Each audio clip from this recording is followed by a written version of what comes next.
there lived a man named Job. He was renowned for his integrity, devotion to God, and ethical conduct. Job was described as blameless and upright. He feared God and shunned evil.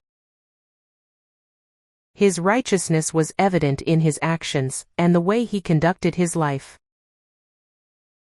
Job was also a man of great wealth. He owned 7,000 sheep, 3,000 camels, 500 yoke of oxen, and 500 donkeys, and had a large number of servants.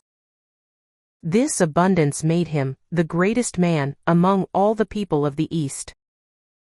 Job's family life was harmonious and filled with joy. His 7 sons and 3 daughters were close-knit and often held feasts in each other's homes.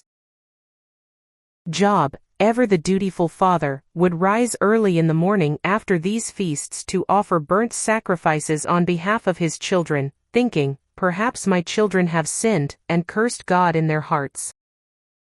Job's piety and concern for his family's spiritual well-being were paramount in his life. One day, in the heavenly courts, the sons of God came to present themselves before the Lord, and Satan also came among them. The Lord asked Satan where he had come from, and Satan replied that he had been roaming the earth. The Lord then asked Satan if he had considered his servant Job, noting Job's blamelessness and integrity. Satan, ever the accuser, challenged God, suggesting that Job's righteousness was only because of the blessings and protection God had bestowed upon him. Satan insinuated that if God were to take everything away from Job, he would surely curse God. To test Job's faith, God allowed Satan to strip away Job's blessings, but forbade him to harm Job himself. Satan wasted no time in bringing calamity upon Job. In a series of unfortunate events, Job lost everything. One day, as Job's children were feasting at the eldest brother's house, a messenger came to Job with dreadful news. The Sabaeans had attacked and carried off the oxen and donkeys, killing the servants. Before the first messenger had finished speaking, another arrived, reporting that fire from God had fallen from the sky and burned up the sheep and the servants. A third messenger came, saying the Chaldeans had formed 3 raiding parties, swept down on the camels, and made off with them, killing the servants. Finally, the most tragic news came. A great wind had struck the 4 corners of the house where his children were feasting, causing it to collapse and killing all of them. Despite the overwhelming loss, Job's reaction was one of profound faith and humility. He tore his robe, shaved his head, and fell to the ground in worship, declaring, "Naked I came from my mother's womb, and naked I will depart.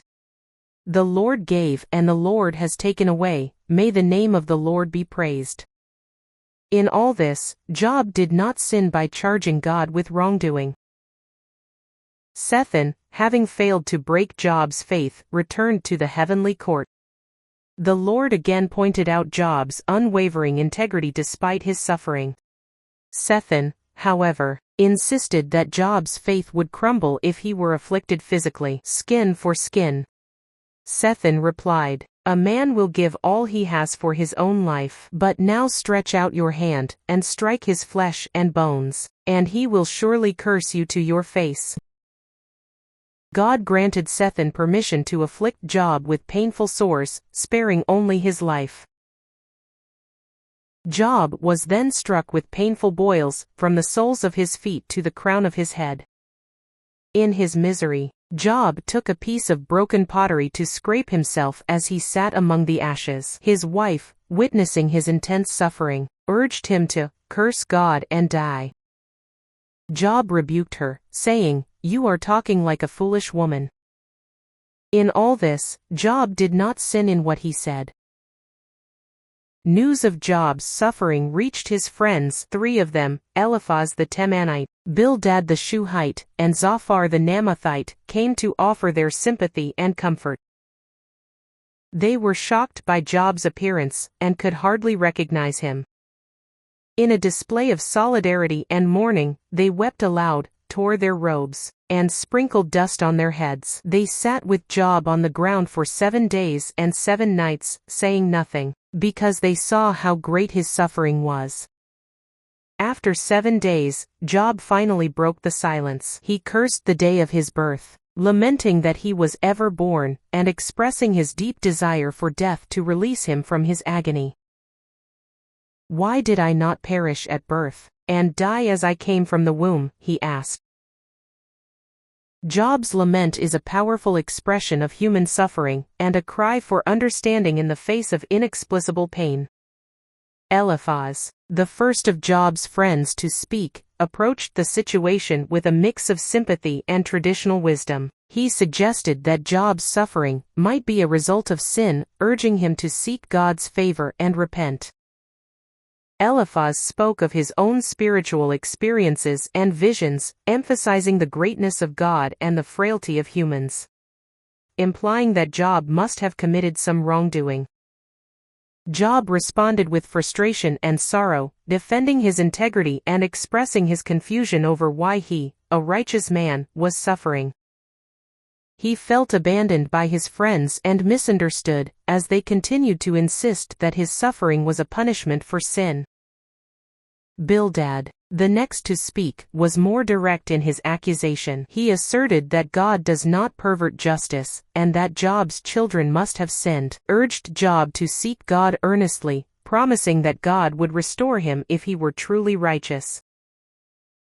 Job, maintaining his innocence, continued to express his anguish and desire for an explanation from God. He was growing weary of his friends' accusations, and yearned for a mediator between himself and God.